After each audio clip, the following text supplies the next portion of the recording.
Boa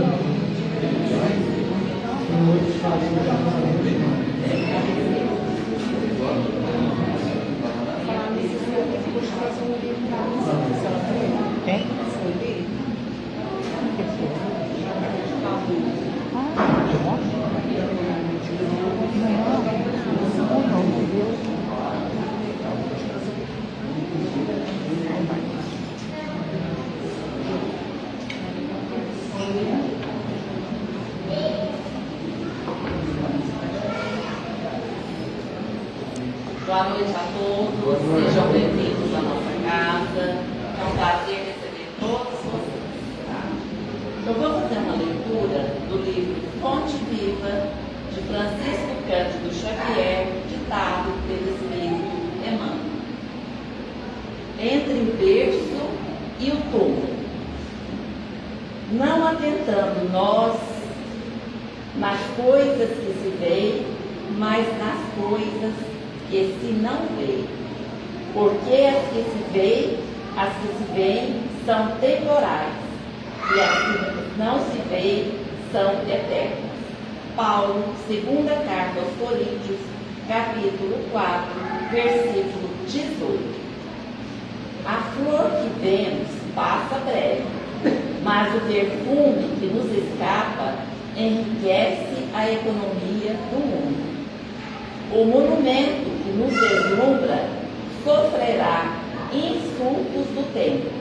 Contudo, o ideal invisível que inspirou brilha eterno nas almas do artista.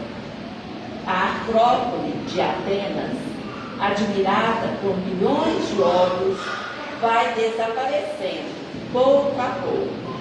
Entretanto, a cultura grega que a produziu é imortal na glória terrestre. A cruz que o povo impôs ao Cristo era um instrumento de tortura visto por todos, mas o Espírito do Senhor, que ninguém vê, é um sol crescendo cada vez mais na passagem dos séculos. Não te apegues demasiado à carne transitória. Amanhã, a infância e a mocidade do corpo serão madureza e velhice da forma. A terra que hoje retens será no futuro inevitavelmente dividida. Adornos que te orgulhas presentemente serão pó e cinza. O dinheiro que agora te serve passará depois a mãos diferentes das tuas. Usa aquilo que vês para entesourar o que ainda não podes ver. Entre o berço e o túmulo, o homem detém o usufruto da terra, com o fim de aperfeiçoar-se. Não te agarres, pois, à enganosa casca dos seres e das coisas, aprendendo e lutando, trabalhando e servindo com humildade e paciência na construção do bem. Acumularás na tua alma as riquezas da vida eterna.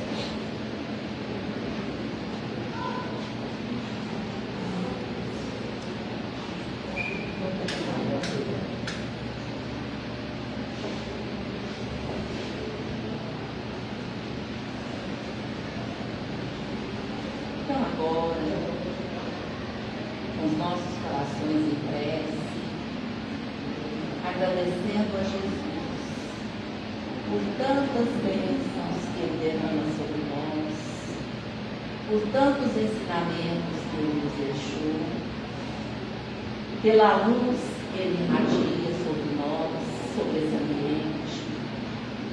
Pedimos a Ele que esteja sempre conosco, em todos os momentos, nos momentos difíceis, nos momentos bons, que possamos sempre sentir a sua bendita presença. Queremos pedir a Ele que olhe por todos nós, que ore por todos os nossos irmãos necessitados, por todos os nossos amigos, também pelos nossos inimigos, que Ele, Senhor, o Senhor ore por toda a humanidade, essa humanidade tão necessitada de amor, necessitada de paz. Nesse momento, queremos sentir a Sua presença entre nós. Cada um de nós possa sentir a presença, a mão de Jesus sobre nós.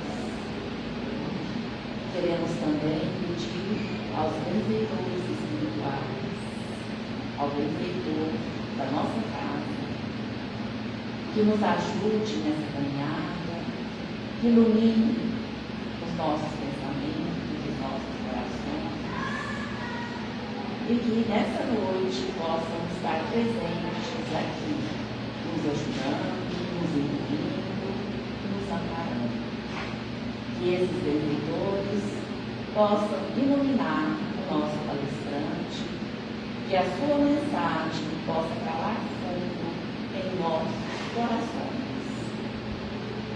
E com a presença de Jesus, com a paz, a tranquilidade, a amiga e benfeitora, estamos pedindo licença para darmos início aos trabalhos da noite de hoje. E que assim seja.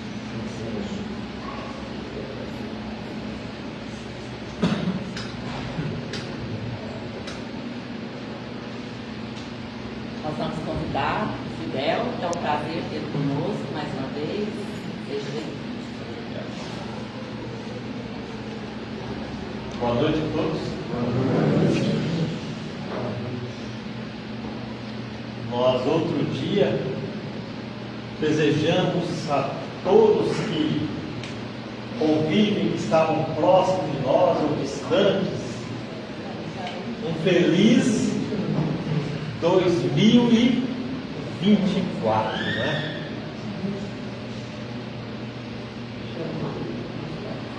Eu fiz 61 anos no mês passado. E eu fico assim, por vezes, refletindo,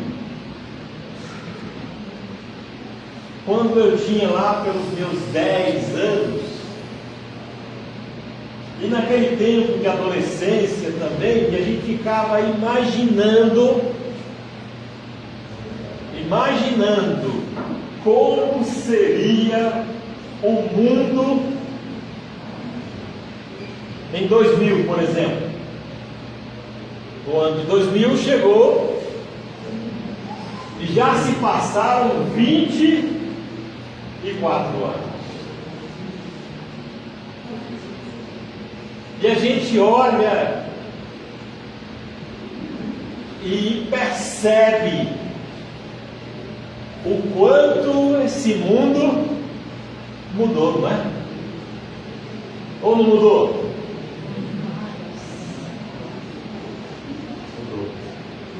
E mudou muito, mas muito. Naquele tempo, quando eu tinha 10 anos, lá numa cidadezinha no sul da Bahia, isso quando eu morava na cidade já, porque era na roça, não tinha energia elétrica. Hoje, quase todo canto que se vai, tem até internet, né? Hoje, o mundo mudou muito. A gente convivia com pessoas. E a gente naquele tempo, na roça, nos afazeres, a gente tinha medo dos animais, dos efeitos da natureza, as tempestades, aquelas coisas que aconteciam. A gente tinha medo de ficar doente porque não tinha muito recurso. A gente continua tendo medos. Dos animais, difícil, né? Porque nem animais estão mais tão perto de nós. Porque hoje nós temos muito medo mesmo do ser humano. Hoje a nossa maior ameaça não vem da natureza, no sentido da natureza dos animais, da natureza em termos que a gente está acostumado a usufruir. Mas hoje a nossa maior ameaça é o outro. Então quer dizer que o mundo mudou mesmo, né? E o mundo mudou para melhor? Bem, muita coisa melhorou bastante. A gente hoje, para falar com alguém, para matar a saudade, é muito mais fácil, não é não? Os meus filhos moram em Maceió. Eu morei lá um tempo. Minha mãe mora em Belo Horizonte. Meus irmãos também moram em Belo Horizonte. Se eu quiser jantar acompanhado dos meus filhos, eu posso. Basta eu pegar um aparelhinho desse, um tablet, ou até uma televisão mesmo, colocar na internet, ligar pelo WhatsApp, ou sei lá qualquer, tem tantos, né, recursos de vídeo, e falar: gente, nós vamos hoje almoçar juntos, beleza? Tranquilo, a gente conversa, a gente ri, e a gente fica próximo, muito próximo, em qualquer lugar do planeta que tenha um recurso. Não é interessante demais? Eu me lembro que quando a minha família se mudou de Itaém, que era a minha cidade, para Belo Horizonte, a 750 quilômetros, na época eu tinha 12 para 13 anos, eu deixei uma namorada lá. E aí aquela coisa, então agora eu estava na capital, né? E tinha que continuar me comunicando com ela. E era uma beleza, porque a gente mandava carta. Escrevia. Hoje a gente nem sabe mais o que é caligrafia. Escrevia, pegava a caneta, lá, mais uma folha, mais outra, escrevia, pronto. Pegava o envelope, botava ali, e ia no correio, colocava o selo, e a carta ia. Daí 20 dias, mais ou menos, chegava, né? A gente já está chegando lá. E aí a gente esperava de novo, mais um tempo até chegar. Hoje, a gente manda uma mensagem. Se a pessoa não responder logo, a gente não vai conseguir. Vamos mandar essa mensagem, tem 5 segundos. A pessoa não respondeu. Pô, você está ocupado? Estou. Não, por quê? Ué, porque eu te falei agora, você nem falou nada, nem leu. Mas peraí, sou calma. Você mandou. Então, as coisas, as informações ou as interações humanas, elas se tornaram muito velozes, muito disponíveis, mas muito rápidas. Isso é bom? Muito bom. Isso é ruim? Isso muito depende. Depende de quê? Da máquina, do equipamento que foi inventado, criado para facilitar? Não. Depende de quem tem a responsabilidade e a oportunidade de utilizar o equipamento. Naquele tempo lá na minha cidade, meu avô ou meu bisavô, eles quase fundaram a cidade. Então, o meu avô herdou, junto com os irmãos, cada um pedaço de terra, né? E o meu avô ficou naquele pedaço que era a fazenda dele. E lá a gente nasceu e foi criado até aos 10 anos. Quando a gente foi para a cidade, o meu avô era muito conhecido. E ele tinha só o primário. mas ele se tornou na cidade juiz de paz. Naquele tempo tinha, né? Juiz de paz. E o que fazia o juiz de paz?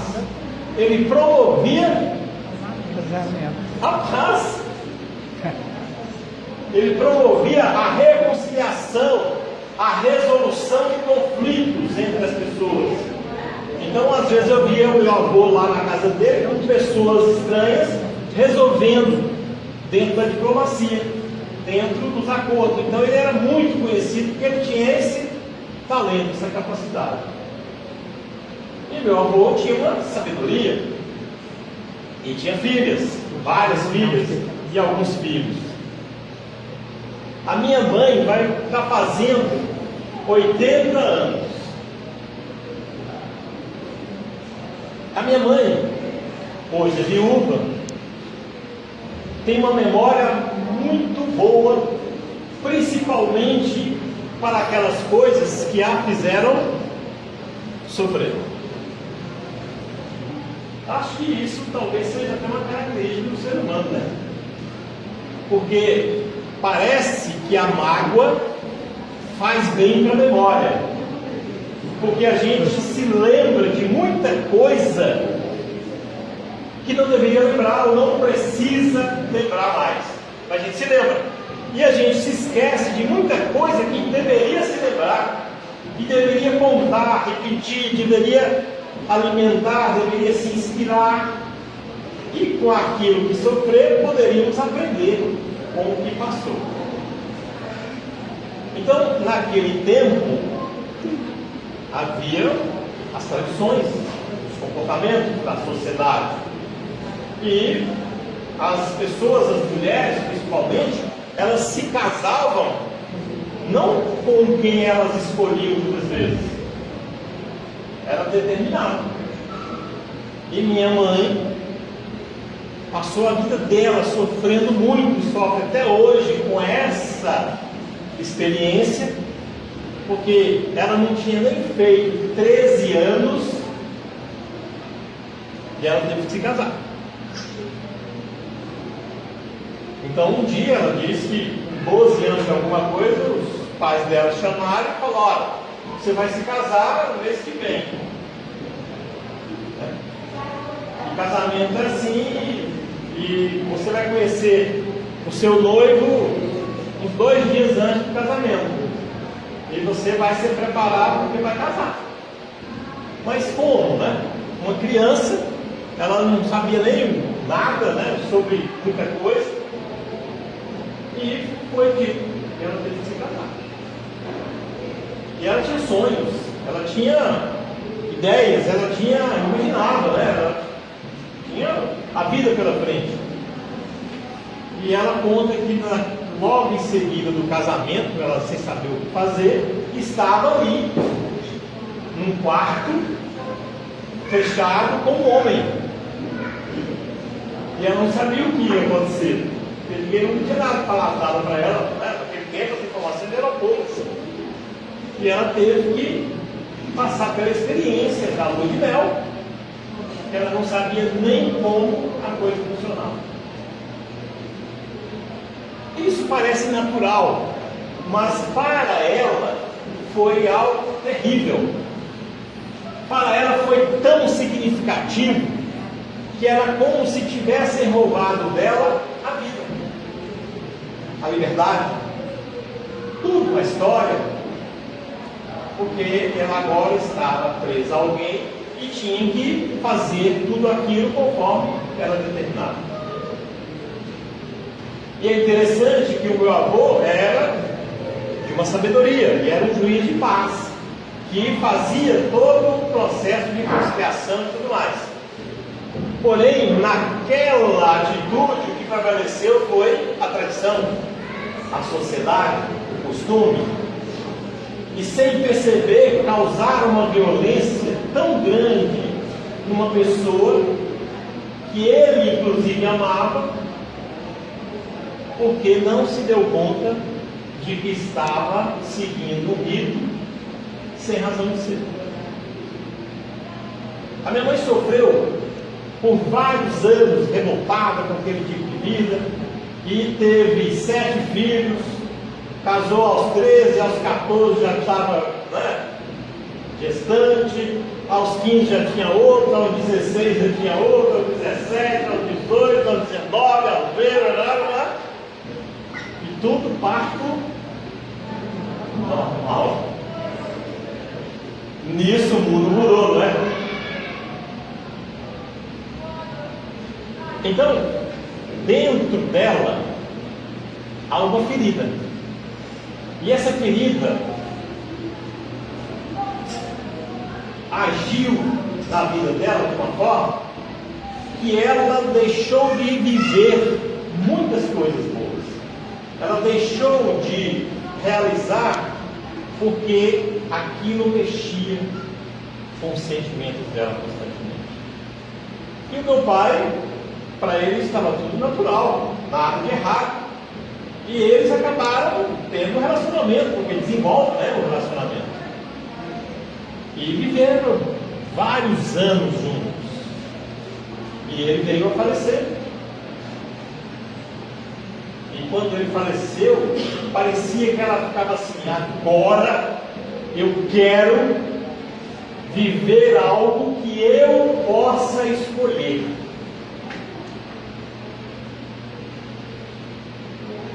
Só que tinha um problema. Os filhos continuavam determinando o que ela tinha que fazer. Por que estou falando isso? Porque há 2024 anos veio nesta terra Jesus.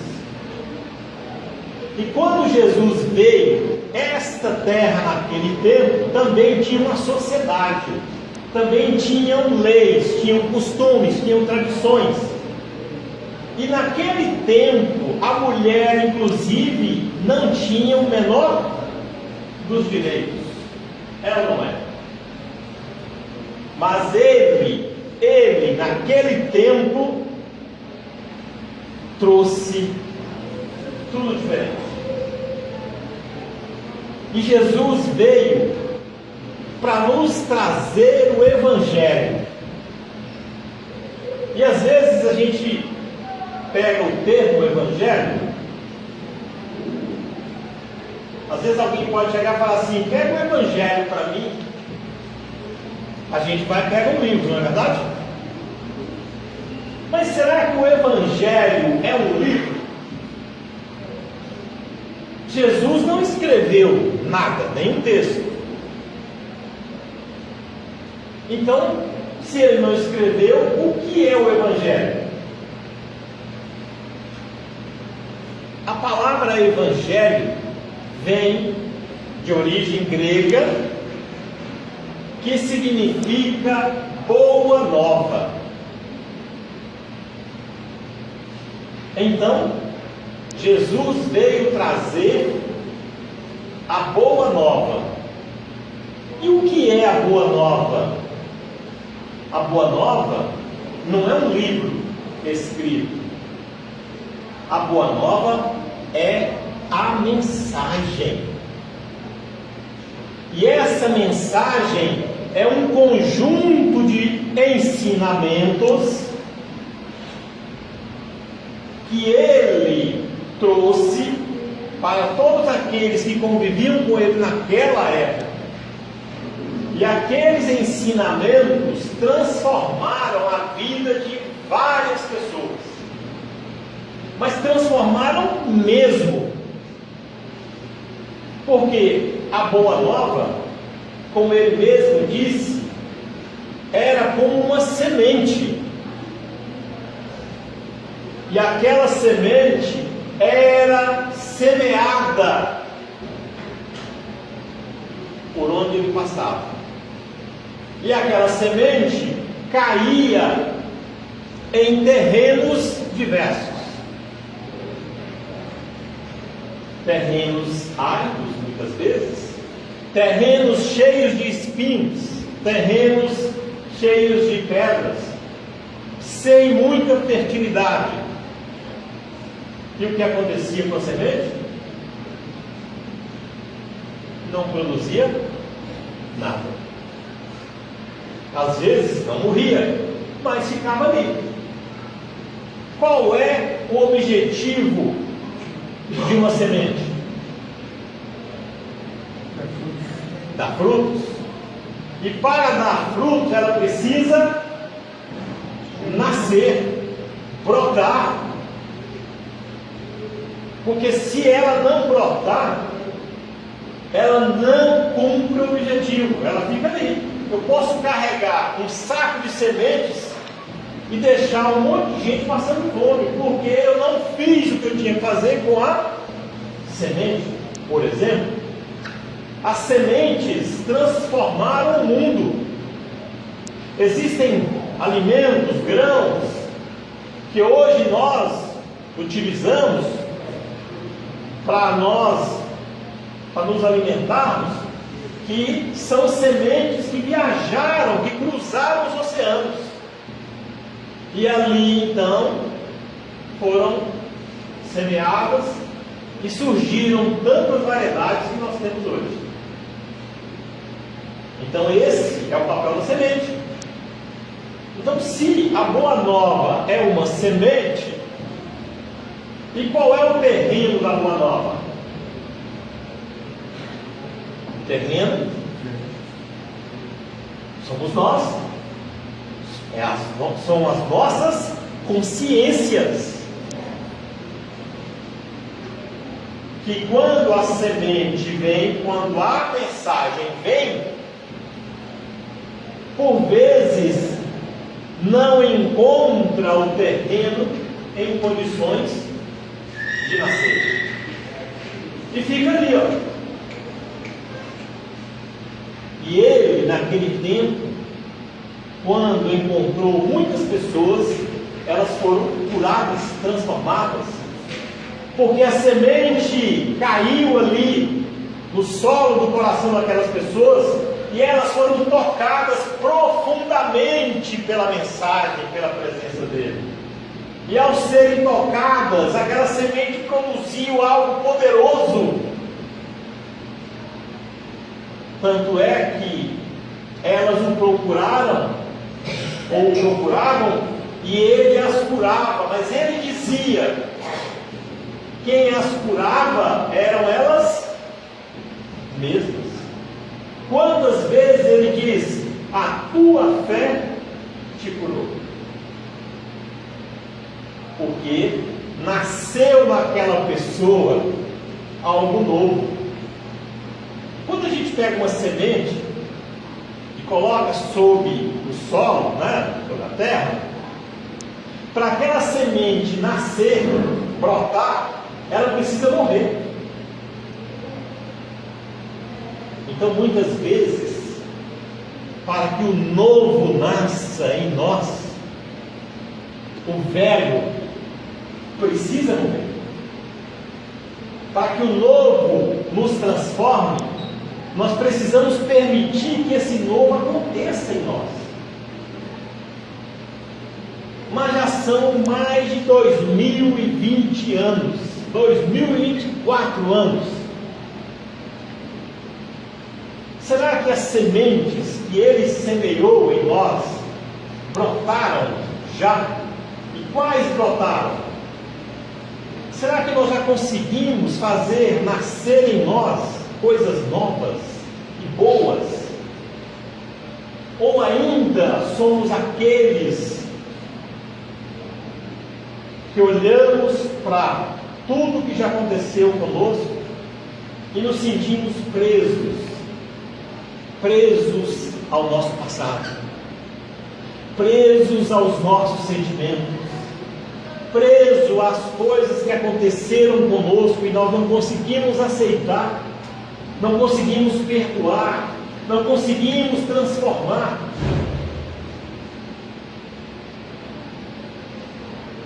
O tempo vai passando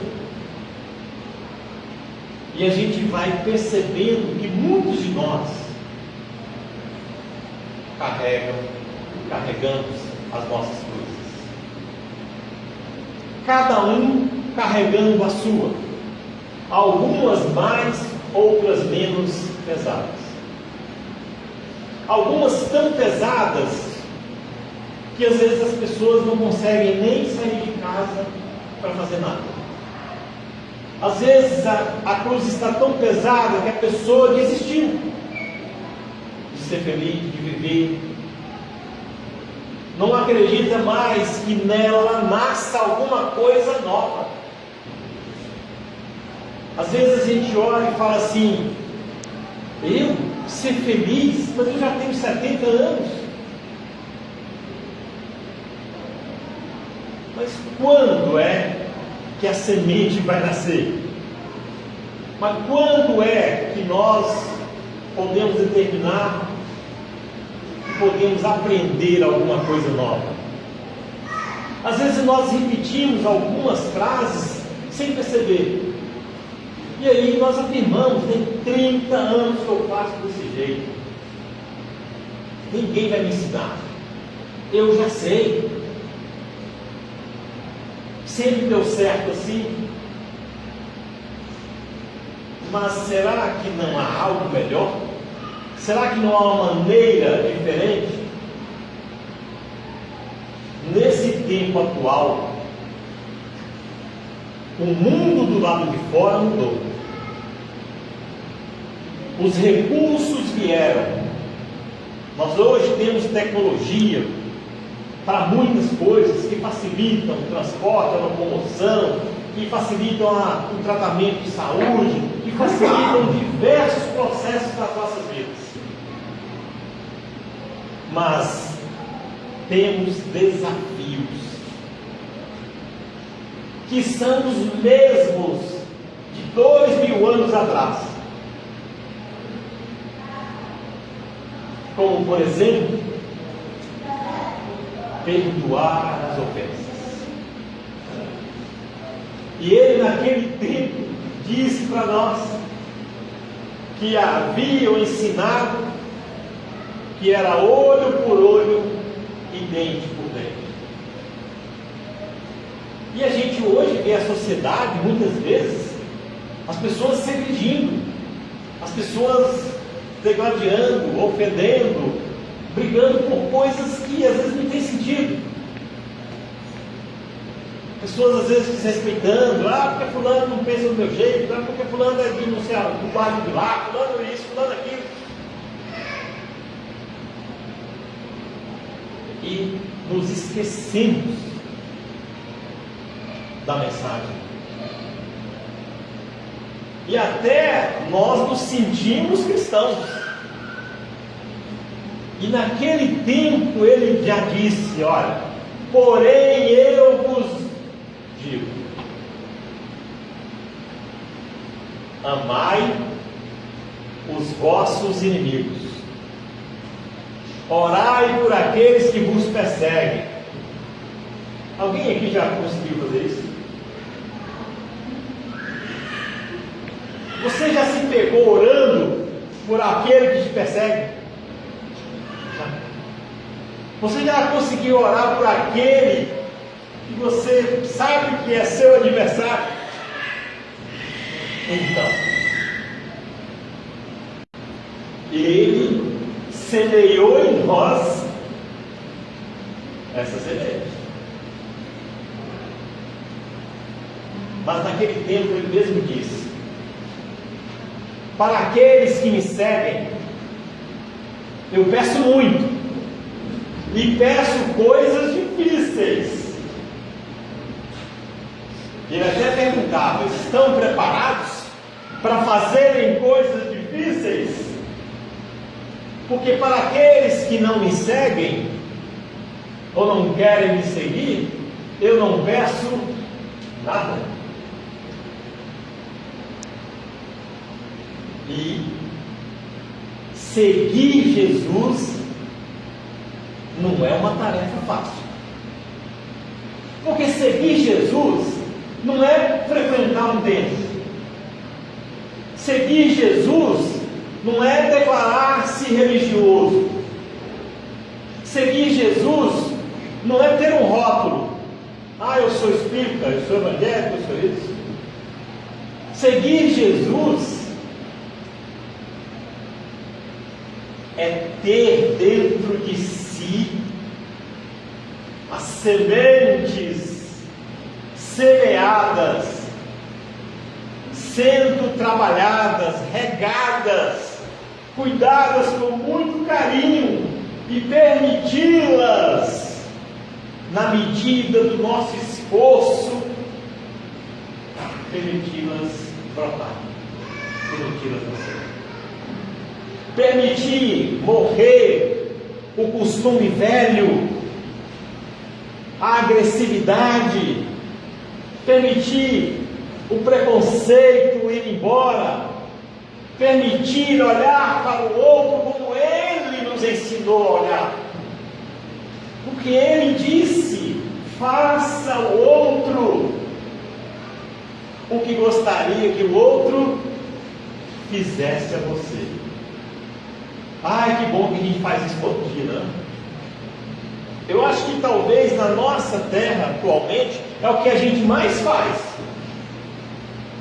É fazer ao outro o que nós gostaríamos que o outro fizesse a nós. Mas esse ensinamento está aí, ó. Essa semente está plantada em nós, ó. E por que ela não brota? Por que ela não nasce? Por que ela não floresce? Por que ela não dá fruto em nós?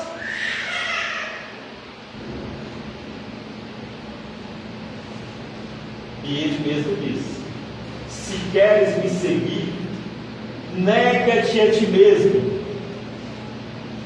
Mas é tão desafiador, gente, diante de uma discussão, diante de um desafio de convivência, diante de um ambiente, a gente dizer assim: olha, eu estou errado. Não é fácil. Olha, eu não estou aqui hoje para pedir desculpas a vocês, porque eu fui muito grosso, eu fui muito arrogante, porque eu estava me achando, mas na verdade mesmo, eu preciso muito de vocês. Na verdade mesmo, eu preciso muito desse lugar aqui. Não é fácil de fazer isso, de renunciar às nossas posições. Fala assim: peraí, mas eu? Você não sabe, olha, você não sabe da minha história. Eu sou fulano de tal, né? E daí? Com isso que nós temos em nós, nós chegaremos até onde? Quando chegar a hora de deixar esta nave chamada Terra e seguir em frente a nossa jornada no mundo real, que é o mundo ao qual nós pertencemos em eternidade, que é o mundo espiritual. Qual é a nossa bagagem?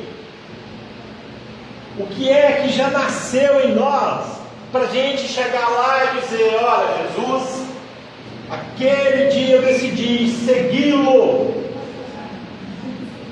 Porque muitos dizem que o seguem, mas não conseguem encontrá-lo. Porque encontrá-lo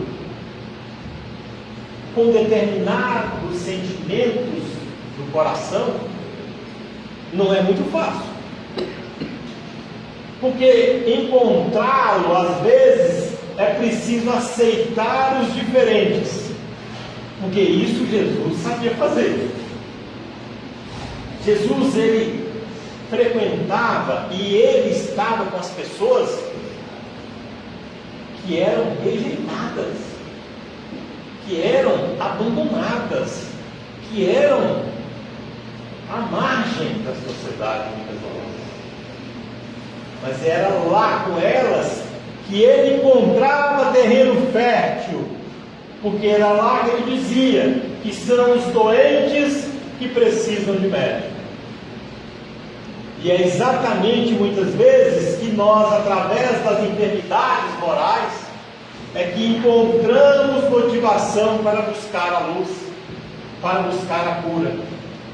Quantos de nós chegamos a conhecer o Evangelho, o livro, para tomar contato com o Evangelho, mensagem, por causa da bendita dor? Porque se não fosse a dor, a gente ainda continuaria achando que o mundo gira ao nosso redor, que as coisas para lá, que assim, o que eu tenho é que vai me sustentar, o que eu sou é que vai isso e aquilo. Aí de repente vem a aflição, aí de repente vem a enfermidade, de repente vem a falência material, de repente chega o momento em que nós nos olhamos e percebemos que nada do lado de fora consegue acalentar as dores que gritam na nossa intimidade. Muitas vezes passamos tempos das nossas vidas juntando, trabalhando, até chegar o tempo que a gente se aposenta, está lá morando muitas vezes numa casa grande, com saudade de alguém que possa por ali morrer ou nos visitar, para que possa então nos abraçar, nos escutar e compartilhar conosco os momentos tão preciosos que outrora deixamos passar. E o tempo vai passando.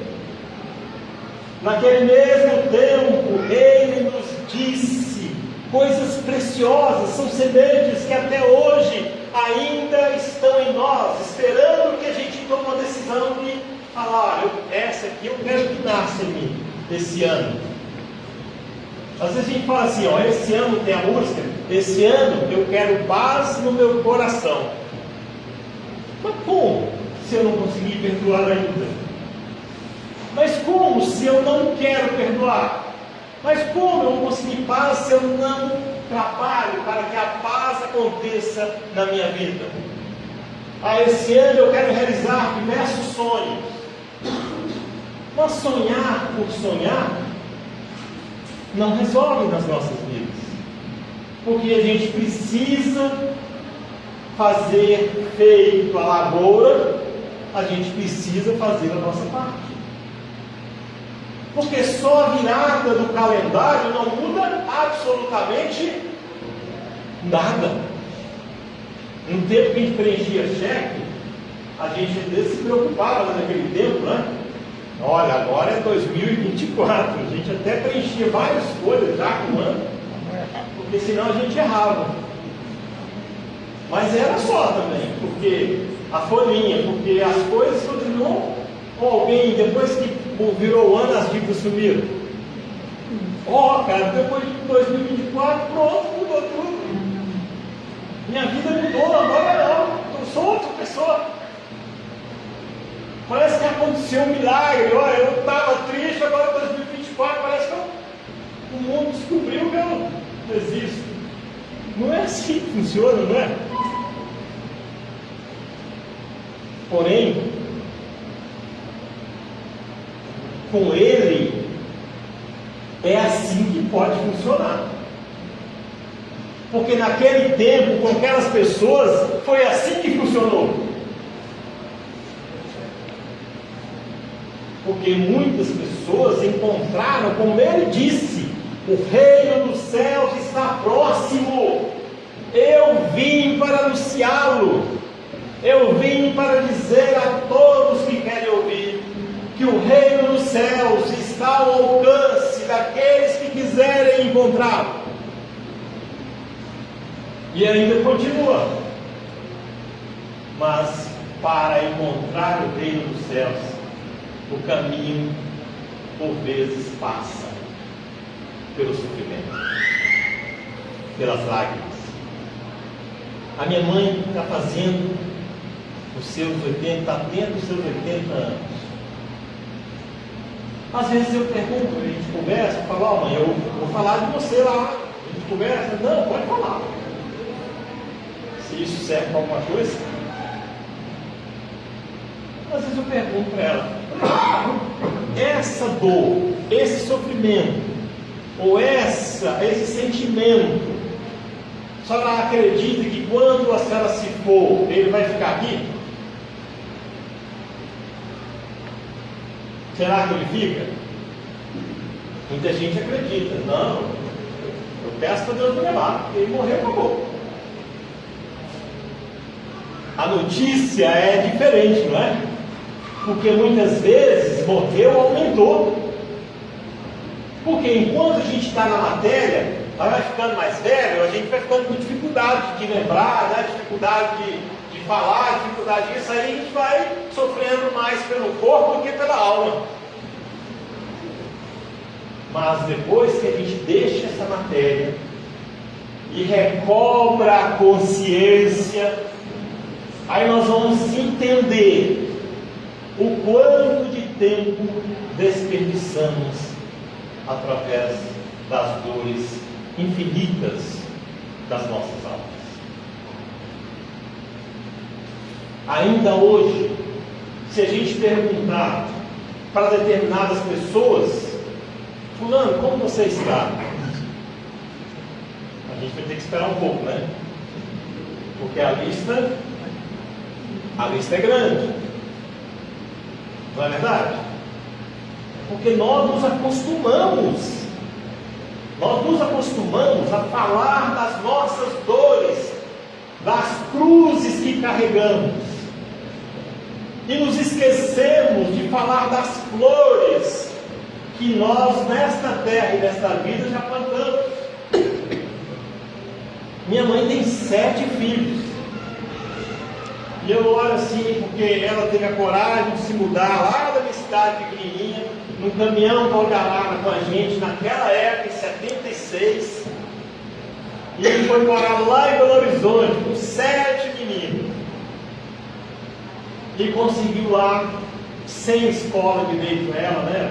O mal sabia assinar o nome. Meu pai também, naquela dificuldade, conseguiu colocar a gente em escola, conseguiu fazer com que a gente arrumasse emprego, conseguiu nos dar uma oportunidade nova, um ambiente novo, em que cada um pôde construir a sua vida.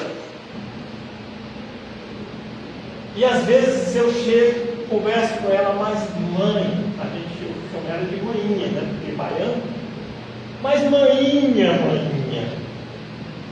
olha, maninha, a sua vida, olha a sua história, maninha, olha o que a senhora já fez conosco, olha nós, cada um, olha aí como está, mãe, olha essa vitória, olha essa conquista, olha toda a sua luta, olha todo o seu sacrifício, olha onde você está hoje, você tem uma casa para morar, você tem, né, aposentadoria, você, apesar do corpo sentindo cansaço, mas você está, olha, inteira. Olha, rejeitão. Essas palavras aí, tem aí. Então, se eu perguntar para ela, ela vai primeiro dizer: ah, eu estou sofrendo muito, você sabe, né? Solidão danada, uma vida com não sei o quê, não é fácil, mas a gente respeita. Mas não precisa ser assim, ou precisa? E Jesus? E Deus, nosso Pai, onde está nessa hora? Está em nós? Porque quando nós olhamos e, ó Senhor, eu sei que hoje eu ainda sofro muitas coisas, Senhor. Eu sei que me entregastes uma vida para eu viver nesta terra, Senhor. Eu sei que eu tinha uma história para poder escrever e contar. Mas eu, Senhor, escrevi essa história. Mas dentro dessa história, Senhor, eu cometi alguns erros. Eu machuquei algumas pessoas. Eu, por vezes, negligenciei algumas atitudes. Eu me iludi com algumas outras coisas. Em algumas ocasiões, Senhor, eu me perdi. Mas, Senhor, em todas elas que eu lhe chamei, Senhor, eu percebi que ouvistes a minha voz. Porque em todas elas, Senhor, eu consegui vencer de alguma forma. Eu consegui, Senhor, trazer os meus filhos, eu consegui educá-los, eu consegui fazer algo que pudesse ser positivo. Sabe, Senhor, eu ainda sou tão imperfeito. Mas, Senhor, dentro de mim, mesmo nesse corpo envelhecido, cheio de rugas, às vezes cheio de dores das articulações, mas nesse corpo, Senhor, ainda está aquela alma que um dia, olhaste para mim e dissestes: vá, meu filho, vá, minha filha, e viva a sua vida. Eu estarei aqui junto com seus amigos, porque tu não estarás sozinho ou sozinha. Jamais encanto em hora nenhuma desta vida. E vá, nos momentos difíceis, pode pedir, pode bater a porta que ela vai se abrir, pode suplicar de joelhos se assim desejar, pode me chamar. A minha presença pode ser que você até nem venha notar. Atribular ou atribulada pelas coisas dessa terra a te perturbar. Mas saiba, filho meu ou filha minha, eu estarei lá para te acalentar, para te orientar, para no seu ouvido sussurrar e lhe dizer que eu jamais deixei de lhe amar. Eu jamais deixei de te cuidar. E então, não importa os erros que você cometeu, mas importa o que você com eles aprendeu. Não importa se um dia alguém você ofendeu, mas importa se a esta pessoa você pediu perdão, e a quem te ofendeu um dia, o perdão você concedeu. Porque nós todos, nesta terra, somos filhos de Deus, em todos os instantes das nossas vidas. 2024 está em nós, com as mesmas sementes que Ele plantara outrora, e que nós possamos fazer que essas sementes tragam flores, mesmo nascidas no meio das nossas dores, e que essas sementes se façam luz, mesmo para nos mostrar o tamanho verdadeiro da nossa cruz, porque por vezes nós vamos descobrir que essa cruz nem está em nós mais a existir. Paz em nossos corações. Muito obrigada.